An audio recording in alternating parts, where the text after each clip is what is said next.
আসসালামু আলাইকুম প্রিয় দর্শক। আগামী ডিসেম্বরের মধ্যে শেখ হাসিনা দেশে ফিরে এসে দলের সিনিয়র নেতাদের নিয়ে আত্মসমর্পণ করবেন। এই ঘোষণার মধ্য দিয়ে তার ফিরে আসাটা কতটুকু নিশ্চিত, নিশ্চয়ই সেই বিষয়ে আমরা অনেকেই দ্বিধাদ্বন্দ্বে রয়েছি। একমাত্র শেখ হাসিনাই ভালো করে জানেন যে তিনি ফিরবেন কিনা সত্যি সত্যি।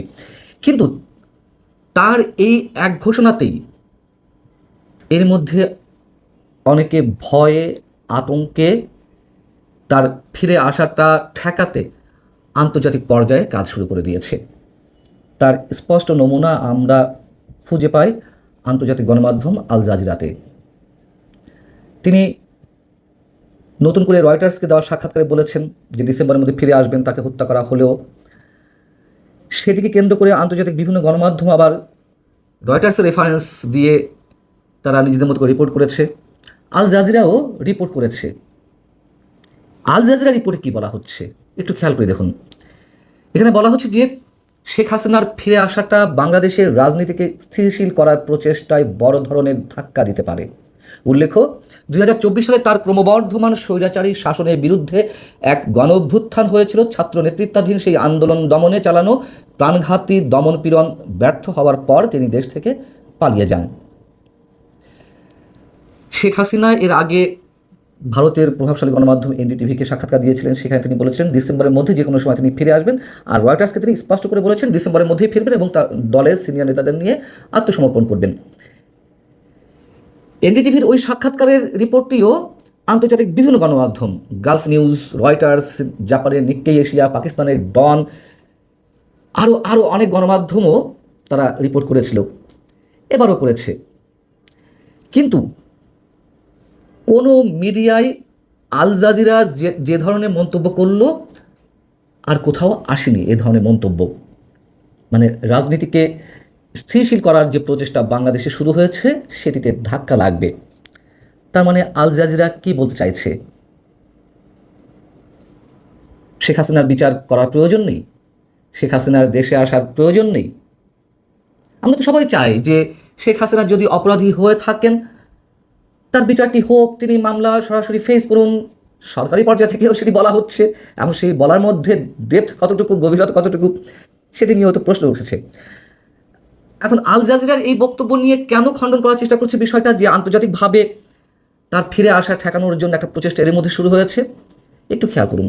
সেটা হচ্ছে যে আল জাজিরা যদি শেখ হাসিনার ঘোষণা সম্পর্কে কোনো বিশ্লেষকের মন্তব্য নিয়ে সেটিকে কোট করত তাদের নিউজের মধ্যে, সেটি গ্রহণযোগ্য ছিল। যে নিউজের মধ্যে তো অনেকেরই ছোটো করে মন্তব্য নেওয়া হয়, সেটি তো নয়।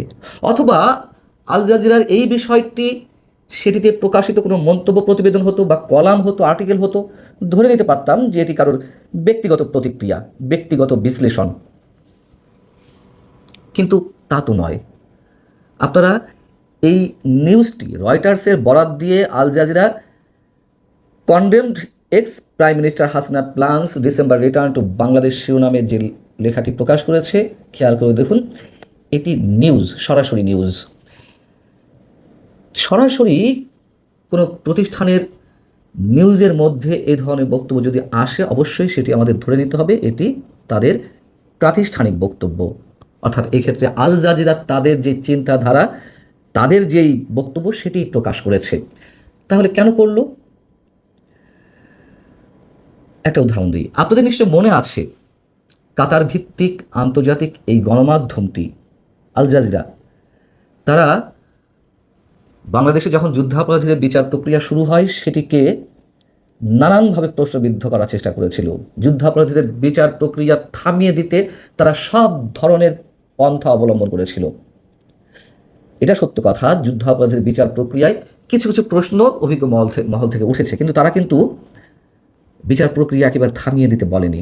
আল জাজিরাতে বাংলাদেশে মানবতা বিরোধী অপরাধের দায়ে অভিযুক্তদের বা যাদের ফাঁসি হয়েছে তাদের সবাইকে ইসলামিক স্কলার হিসেবে উল্লেখ করতো। ওই সময় বাংলাদেশে যুদ্ধাপরাধীর বিচারের যে সময়টি চলছিল সেই সময়ে অভিযুক্তদের ইসলামিক স্কলার হিসেবে তুলে ধরতো। তার মানে আন্তর্জাতিক বিশ্বে এই গণমাধ্যমটি এই মেসেজ দেওয়ার চেষ্টা করছিল যে বাংলাদেশে যুদ্ধাপরাধের নামে যে বিচারটি হচ্ছে এটি আসলে তা নয়, এটি ইসলাম বিদ্বেষী মনোভাব থেকে ইসলামী পণ্ডিতদের হত্যা করা হচ্ছে। পাকিস্তানও ইসলামের দোহাই দিয়ে গণহত্যা চালিয়েছিল। আল জাজিরার সাথে তখন কাদের কানেকশন ছিল আমরা খুব ভালো করে জানি। তবে আল জাজিরা আবার শেখ হাসিনা ফিরে আসার ঘোষণা নিয়ে যে রিপোর্টটি করেছে রয়টার্সের বরাতে, সেখানে আবার বলছে শেখ হাসিনার ফিরে আসাটা ভারতের সাথে সম্পর্ক উন্নয়নে সহায়তা করতে পারে, যা তাকে আশ্রয় দেওয়ার সিদ্ধান্তের কারণে কিছুটা টানাপোড়েনের মুখে পড়েছিল বাংলাদেশের সাথে।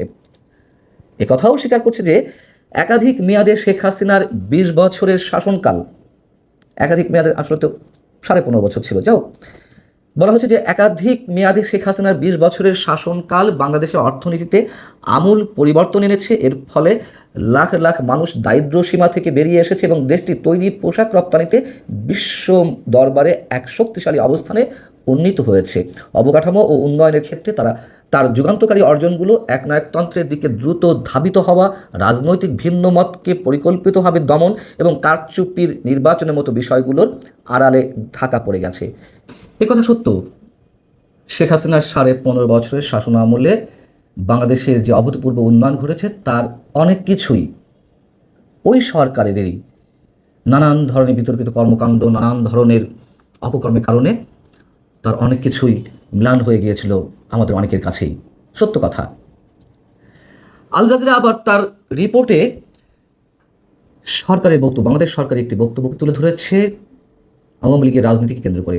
কয়েকদিন আগে আমাদের স্বরাষ্ট্রমন্ত্রী সালাউদ্দিন আহমেদ একটি অনুষ্ঠানে বললেন যে আওয়ামী লীগের রাজনৈতিক মৃত্যু হয়েছে, তার দাফন হয়েছে দিল্লিতে, সেটি এখানে তুলে ধরা হয়েছে।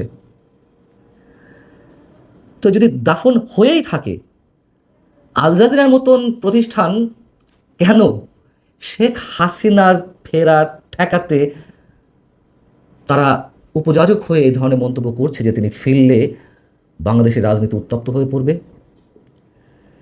এখানে বলা হচ্ছে যে বাংলাদেশ সরকারের পক্ষ থেকে শেখ হাসিনাকে ফিরিয়ে আনতে বারবার ভারত সরকারের কাছে দাবি জানানো হয়েছে, ভারত সরকার তা প্রত্যাখ্যান করেছে। তো ভারত সরকার প্রত্যাখ্যান করেছে বা মৌন রয়েছে, এটিও সত্য কথা, কিন্তু শেখ হাসিনা তো ফিরতে চাইছেন। তো শেখ হাসিনা যদি ফিরতে চান আর সরকারও যদি নিজ থেকে ভারত সরকারের কাছে বারবার তাকে ফেরত চেয়ে থাকে, তাহলে আল জাজিরাকে তার ফেরা ঠেকাতে কেন শুরুতে এই ধরনের মন্তব্য করছে? বাস্তবতা হচ্ছে যুদ্ধাপরাধের বিচারের যে এক্সাম্পলটি আপনাদের সামনে তুলে ধরলাম আল জাজিরার ক্ষেত্রে, সেটিকে কেন্দ্র করে আমরা জানি যে আন্তর্জাতিক এই গণমাধ্যমটির সাথে বাংলাদেশে জামায়াতে ইসলামীর একটি ঘনিষ্ঠ যোগাযোগ রয়েছে, বা তারা লবিস্ট হিসেবে আল জাজিরাকে ব্যবহার করেছে। ঠিক এখনও আল জাজিরা সেই কাজটি করছে জামাত বা এনসিপির পক্ষ হয়ে, এটি আমার ধারণা।